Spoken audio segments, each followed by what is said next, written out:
নলবাৰীৰ পাইকাৰকুছিত দিহা নামৰ কৰ্মশালা।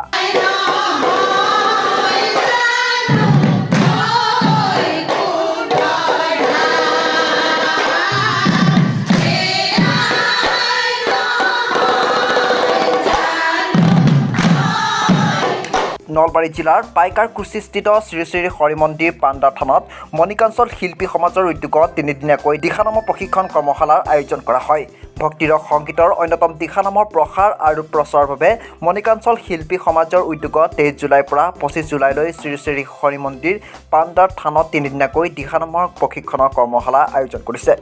জিলাখনৰ ভিন্ন প্ৰান্তৰ প্ৰায় শতাধিক আয়তীয়ে অংশগ্ৰহণ কৰা কৰ্মশালাখন আনুষ্ঠানিকভাৱে উদ্বোধন কৰে বিশিষ্ট সমাজকৰ্মী গণেশ তামুলীয়ে। উদ্বোধনী অনুষ্ঠানত উপস্থিত থাকে কৰ্মশালাখনৰ প্ৰশিক্ষক দিহা নামৰ গুৰু উপাধি প্ৰাপক অমিয়া নেওগ কলিতা, সদৌ নলবাৰী জিলা সাংবাদিক সন্থাৰ সভাপতি বীৰেণ কলিতা, অৱসৰপ্ৰাপ্ত শিক্ষক উমেশ বৈশ্য, উক্ত নামঘৰ পৰিচালনা সমিতিৰ সভাপতি ৰমণীকান্ত বৰ্মন, উপসভাপতি লাৱণ্য বৰ্মন, হৰেণ বৰ্মন, সাংবাদিক ক্ৰমে দ্বিজেন ডেকা, তপন ডেকা, কালিন্ধৰ বৰ্মন, প্ৰণৱজ্যোতি কলিতা, মৃদুল কলিতাকে ধৰি মণিকাঞ্চল শিল্পী সমাজৰ সভানেত্ৰী ধৰিত্ৰী ডেকা, সম্পাদিকা অনামিকা কলিতাসহ কেইবাগৰাকীও সদস্য। মহাপুৰুষীয়া সংস্কৃতিৰ ভক্তিমাৰ্গীয় সংগীতৰ অন্তৰ্গত উপাংগ কীৰ্তনৰ অন্তৰ্গত দিহানাম বৰ্তমান সময়ত মহিলাসকলৰ মাজত যথেষ্ট জনপ্ৰিয় হৈ পৰিছে আৰু সমাদৰ লাভ কৰিছে আৰু মহিলাসকলে ভাগ গ্ৰহণ কৰি আছে আৰু লগতে নৱপ্ৰজন্ম যুৱক যুৱতীসকলেও বৰ্তমান সময়ত এই নামভাগত নিজকে নিমজ্জিত কৰিছে। অসমৰ ইমূৰৰ পৰা সিমূৰলৈ যথেষ্টভাৱে এই দিহানামৰ শুদ্ধ ৰূপত প্ৰচাৰ প্ৰসাৰ কৰাত আমি অহোপুৰুষাৰ্থ চেষ্টা কৰি আছোঁ আৰু বিভিন্ন ঠাইত ইয়াৰ খুব সুন্দৰ আচলতে ৰাইজে আমাক সহযোগিতা আগবঢ়াইছে। নলবাৰীত মোৰ এইবাৰে সৈতে মোৰ দুবাৰ হ'ল কৰ্মশালা কৰিবলৈ অহা, কিন্তু দুইবাৰ আমি এটা কথাই আমাক অকণমান অশান্তি কৰি আছে যে ইয়াত 2-3জন ব্যক্তি লগ হৈ এই নামভাগক শুদ্ধ ৰূপত বিশেষকৈ নলবাৰী অঞ্চলত প্ৰচাৰ প্ৰসাৰ কৰাত কৰ্মশালা আকাৰে আগবঢ়াই নিয়াত আমাক কিছুমান বাধা আৰোপ কৰিছে। কিয় কৰিছে সেই কথাটো আমি এতিয়া এক কথাতে কৈ দিব নোৱাৰোঁ, তথাপিতো ভাবিছোঁ যে কেতিয়াবা কোনোবা এটা বিষয়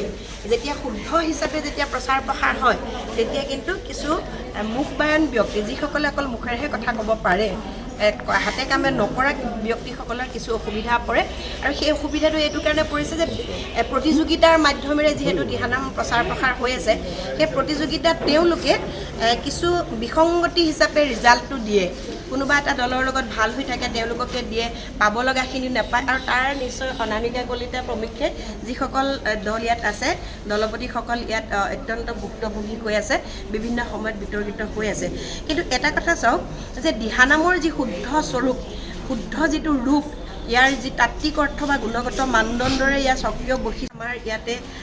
আমি ফল পাম আৰু যদিও কম হৈছে মই ভাবোঁ সিংহৰ এটাই হওক নহয় জানো, শিয়ালৰ জাক জাক হৈ লাভ নাই, মানে ভৱিষ্যতে সময়ত নলবাৰীত আমি ৰাইজৰ সহযোগিতা পাম বুলি আমি আশা কৰিছোঁ। বাহিৰা বুলি নকওঁ, তেওঁলোকেও এই বিষয়টোৰ লগত জড়িত হৈ আছে, কিন্তু আচলতে কি হ'ল সমাজবোৰত এটা লবি হৈছে মানে সাংগঠনিক যিটো লবি হৈছে, কোনোবাই সংগঠন কৰিছে, আপুনি ধৰক তাত নাই তাৰ কাৰণে ধৰক বাধা সৃষ্টি কৰিছে, তেনেধৰণৰ কৰিছে আৰু কিছু নাইও বেপাৰলৈ যেতিয়া পৰ্যবেক্ষিত কৰিবলৈ এটা বিষয় বিচাৰিছে তেতিয়া সেই বিষয়টো কিন্তু শুদ্ধকৈ আগবঢ়াই নিয়াত কিছু লোকে বাধা দিছে। যিটো দিহানামৰ কৰ্মশালাৰ আয়োজন কৰিছে এইটো সঁচাকৈ এটা উল্লেখনীয় দিশ, কাৰণ গুৰুজনাই সৃষ্টি এই দিহানাম আমাৰ নামনি অসমত প্ৰচলনটো অলপ কম। সেয়ে মণিকাঞ্চনে যিটো উদ্যোগ হাতত লৈছে সঁচাকৈ শলাগ মানিছোঁ আৰু এই দিহানামৰ যোগেৰে আমাৰ যিটো নতুন চাম আছে, আমি নতুন চামক তেওঁলোকক আমি উচিতভাৱে আগুৱাই যাবলৈ আমি তেওঁলোকক উপদেশ দিব পাৰোঁ যে দিহানাম যদি প্ৰকৃততে শুনে মানুহে মনে মনে যদি চকুমুটি দিহানাম শুনি থাকে তেতিয়াহ'লে তেওঁৰ মগজু আৰু তেওঁৰ শৰীৰ সুস্থিৰ হয় আৰু তেওঁ উপযুক্তভাৱে তেওঁ সঠিক বিচাৰভাৱে